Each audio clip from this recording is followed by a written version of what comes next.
আসসালামু আলাইকুম, আমি doctor Mohammad Iftekhar Alam, orthopaedic and trauma surgeon. পেশেন্টের একটা খুব কমন কোশ্চেন থাকে যে ব্যথাতে বা ব্যথা হলে কখন আমরা ফিজিওথেরাপি নিব আর কখন নিব না, এবং এটা খুব কমন একটা ট্রেন্ডে পরিণত হয়েছে যে কোনো ধরনের ব্যথায় নাকি ফিজিওথেরাপি দিয়ে সেরে যায়। আপনাকে প্রথমে যেটা বুঝতে হবে যে ব্যথার কারণ কি, রুট কজ কি, কী জন্য আপনার ব্যথাটা হচ্ছে। এই কারণটা যদি আপনি বের করতে পারেন, দেন আপনি ট্রিটমেন্টে আগাতে পারবেন। এরপরে সেকেন্ড যেটা, ডায়াগনোসিস করে কনফার্ম হওয়া যে ব্যথাটা কী জন্য হচ্ছে, প্যাটার্নটা কী, রোগটা কী, এবং এই রোগ অনুযায়ী পেশেন্টকে অবশ্যই মেডিকেশন নিতে হবে, সাথে ফিজিওথেরাপি আপনি দিতে পারেন।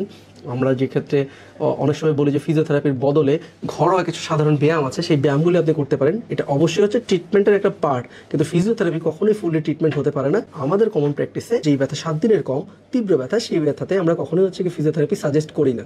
যখন ব্যথাটা কমে আসে এবং লং টাইম ব্যথা এবং হচ্ছে দীর্ঘমেয়াদী ব্যথা, সেই ক্ষেত্রে ফিজিওথেরাপি খুব ভালো কাজ করে যদি প্রপার ওয়েতে প্রপারলি ফিজিওথেরাপি দেওয়া যায়।